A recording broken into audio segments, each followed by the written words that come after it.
Hey guys, Operator Drewski here, and today we're going to be talking about Battlefield 1. Now, I'm not actually one of those big YouTubers yet who got to go and play Battlefield behind closed doors and record lots of footage, so all you're going to be seeing is Battlefield 4 footage today.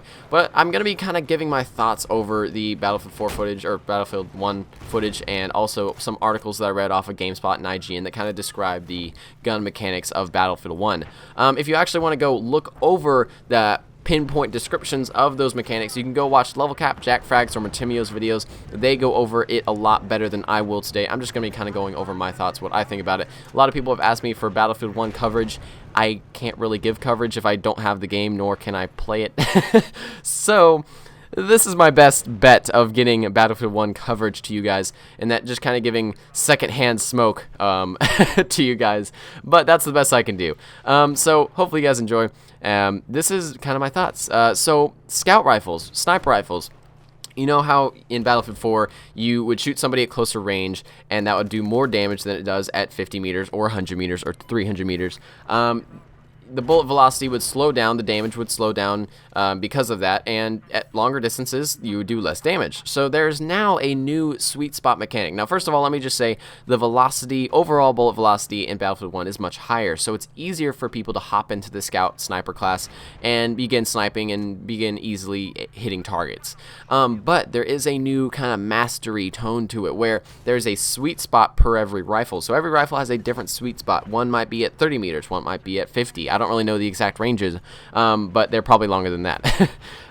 But every rifle has a sweet spot, and if you shoot someone at point blank in the torso, they might not actually go down, but then if they were 50 meters away, you know, you might have done 90 damage when they're close up, but you might actually do 100 damage to their torso if you hit them in the torso at like 50 meters. I'm not actually saying 50 meters is the sweet spot or anywhere near. I don't really know exactly what they are.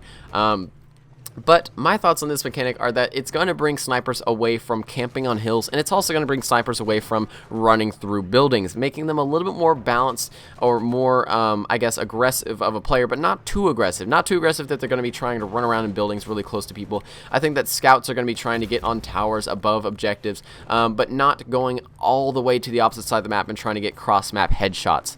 I do think that that'll make snipers a little bit more aggressive, and it also makes the scout class a little bit easier to learn but harder to master, which is a cool thing. As well as I didn't mention, there is bullet drag now. So, you know, you used to be able to fire your weapon, you saw the bullet go down because it had bullet drop, but now there's bullet drag, so the actual velocity of the bullet does slow down over a distance, which will make it a little bit more hard to get those long distance shots off. Now, people that play Arma or any realistic milsim shooter like me are going to just say, we've already dealt with that. Like, I guarantee you guys are just going to be like, what wimps, they didn't have bullet drag before. But I do think this is a good thing to finally get brought into Battlefield 1, and that bullet drag is actually a thing now, and that bullets will go a lot slower at longer distances. I'm also guessing that the bullet drop-off, the damage drop-off, sorry, is going to be a lot lower, a lot faster, I guess, at longer distances, where you're gonna, if you get shot, you know, across map, it's not gonna do as much damage. I hope that the, you know, inaccuracy and the lesser damage of World War I rifles is probably, like, hopefully, sorry, I cannot speak today, is hopefully mirrored in Battlefield 1's gameplay, and that the ranges are a little bit closer than they used to be in Battlefield 4 sniping. But also support weapons are kind of interesting. Support weapons are, let's say, for example, you walk into a house, you see a guy right in front of you, you go, oh shoot, I have to shoot him. So you aim your rifle down sights, you start firing, and that first shot you fire just goes way off to the left. Then the second shot kind of goes closer to him. Then the third shot, fourth shot, fifth shot go increasingly more accurate, and they actually get pretty accurate. The recoil is crazy still, just as any Battlefield game has always been, but the accuracy is actually very high. So as long as you can maintain your iron sights on target, you can hit him pretty easily. So this mechanic is kind of interesting. So the first shot recoil is first shot accuracy is extremely low. So that first shot will just go bing and just absolutely turn potato and go off into space. And then your second shot, third shot, fourth shot will get, you know, increasingly more accurate. So this mechanic, in my thoughts, makes it where support riflemen or auto riflemen, machine gunners, I don't really care what to call them, they are not going to be wanting to go into buildings as much anymore. They aren't really going to be as aggressive, just like the scouts I was talking about before. They have a more of a disadvantage. Sorry, I'm trying to get this out of my mind.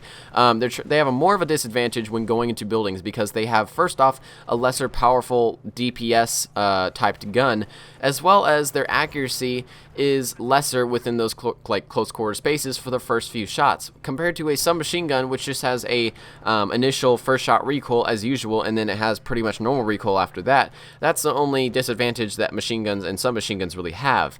So submachine guns and assault rifles have a much higher DPS in close quarter areas compared to a machine gun, and that is a cool thing in my opinion. I don't really like seeing machine guns running into houses, or machine gunners running into houses full sprint, you know, just spraying everywhere, compared to a machine gunner actually setting up a bipod on a hill and waiting for the enemies to come and, you know, just mowing down enemies with a big heavy caliber, lots of fire rate machine gun. With this mechanic, it is going to bring, you know, the support riflemen or auto riflemen, machine gunners, I don't know what to call them. It is going to bring them back a little bit from that close quarters battle front line. But this does make it a little bit more realistic for those scouts or those support riflemen who are pretty much not going to be running into buildings anymore and hoping for the best. I don't really know exactly how many people are actually going to catch on to these statistics. Like, for example, most of the players who play Battlefield, I would guess on consoles and even PC, are less than like level 30 on Battlefield 4. Most, I would say.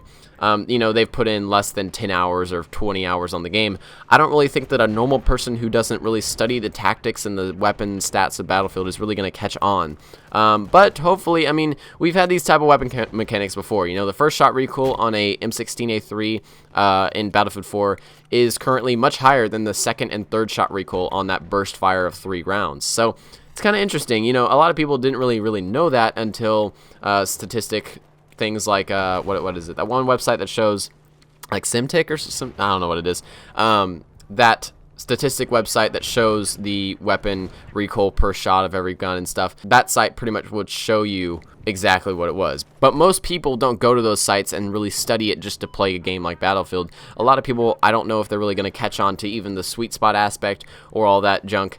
But I do think these are better mechanics overall for Battlefield. I do think that they balance out the classes a little bit more, as well as the fact that, you know, carbines and shotguns aren't going to be in every single class now. They're limited to the assault, or I think it's just the assault class has like SMGs and shotguns or something, and then the medic class has designated marksman rifles only. I think that having no shared weapons per classes except for maybe sidearms is a really cool aspect, because that kind of identifies the classes a little bit more and makes them a little bit more independent of each other, which I hope that kind of brings a cool aspect in Battlefield, where, you know, having a medic on your squad is actually helpful because he can do that medium to long distance fire with his designated marksman rifle. Snipers can do their job too without having snipers running around with carbines in their hands or shotguns in their hands. So hopefully you see the roles actually being played a little bit more effectively and a little bit more realistically as well. And I do think that does help Battlefield's gameplay overall a little bit better. So guys, hope you enjoyed this kind of Battlefield 1 video with Battlefield 4 gameplay in the background. Hopefully soon I'll get some Battlefield 1 footage. But hopefully you enjoyed it. So thanks for watching, guys. Leave a like if you liked it. Leave a dislike if you disliked it. And I will see you guys next time.